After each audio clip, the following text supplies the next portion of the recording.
हर हर महादेव। एक समय की बात है कि एक राजा साहब जो थे अपने बिटिया की शादी को लेके बड़े परेशान थे। तो उन्होंने राज ज्योतिषी को बुलाया और उनसे कहा कि महाराज, बिटिया की शादी नहीं हो रही है, आप इनका ज़रा कुंडली देख के बताइए कि क्या है इनकी कुंडली में। पुरोहित जी ने कहा ठीक है। पुरोहित जी कुंडली निकालते हैं। उस बिटिया के कुंडली में था कि वो जो बिटिया है वो जिससे भी शादी करेगी वो अगर राजकुमार होगा तो राजा बनेगा, राजा है तो सम्राट बनेगा, सम्राट है तो चक्रवर्ती सम्राट बनेगा। अब इतना अच्छा कुंडली देखने के बाद जो राज ज्योतिषी थे उनका मन बिगड़ना स्टार्ट हो गया। वो सोचे क्यों नहीं हम ही से शादी कर लें। अब राजा साहब ने कहा क्या हुआ ज्योतिषी जी? तो उन्होंने कहा राजा, सारा चीज़ तो ठीक है, इसकी जिससे भी शादी होगी वो काफ़ी योग्य होगा, लेकिन इनकी जिससे शादी होगी ना उससे पहले आपको संदूक में इनको भर के सारे गहने, सारे मतलब जो भी धन दौलत है उसको भर के इनको एक नदी में बहाना रहेगा और जिस किसी ने भी उस संदूक को पाया उस से ही इनकी शादी करानी पड़ेगी। तो फिर वो वैभव ऐसो आराम में रहेंगे। राजा साहब कहते हैं ठीक है। हालांकि लड़की उनकी ऐसा नहीं चाहती थी, लेकिन राजा के हुक्म के आगे वो भी डाउन पड़ रही थी। तैयारी हो गई, संदूक में उनको बिठा के सारा सोना जवाहरात सब कुछ रख के उनको बहा दिया गया। अब बहाने के बाद क्या होता है, जो पुरोहित जी थे अपने जितने शिष्य थे उनको लगा दिए थे कि नदी में जैसे ही वो संदूक आएगा वैसे ही आप मुझे ला के दे दीजिएगा ताकि मैं शादी कर लूँगा, मैं कह दूँगा मैंने प्राप्त किया। लेकिन विधि को कुछ और ही मंजूर था।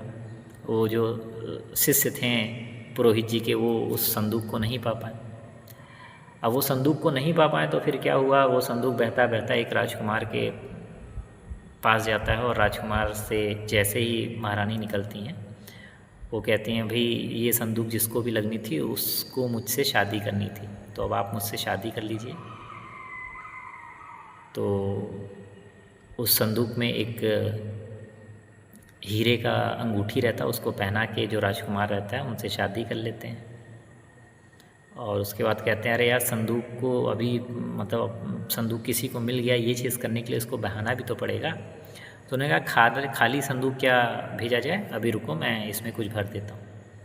भर के भेजा गया। जैसे ही संदूक पास में आया वैसे ही तुरंत राजा के जो शिष्य थे जो पुरोहित के शिष्य थे उन्होंने तुरंत उस संदूक को ले जाके पुरोहित को दे दिया। राज पुरोहित ने कहा था कि कोई भी अंदर नहीं आएगा मेरे कमरे में, ठीक। अब दरवाज़ा को बंद कर, मैं चाहे कितना भी चिल्लाऊं।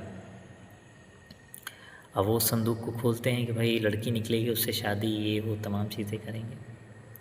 लेकिन संदूक खोलते ही जो राजकुमार था वो एक भालू का शिकार किया था, तो उसमें से वो तुरंत भालू निकलता है। वो डर जाते हैं और वो चिल्लाना शुरू करते हैं, चिल्लाना शुरू करते हैं, चिल्लाना शुरू करते हैं, चिल्लाना शुरू करते हैं।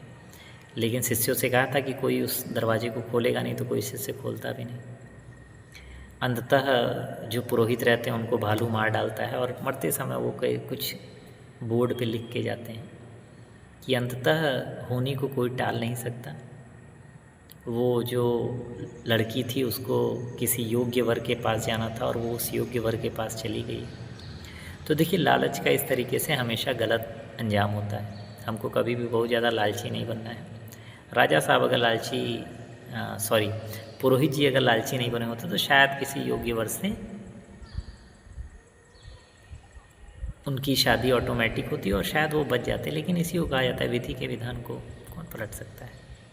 आगे ऐसी कहानी सुनाते रहेंगे। चैनल को अगर आप देख रहे हैं तो सब्सक्राइब कर लीजिएगा। हर हर महादेव।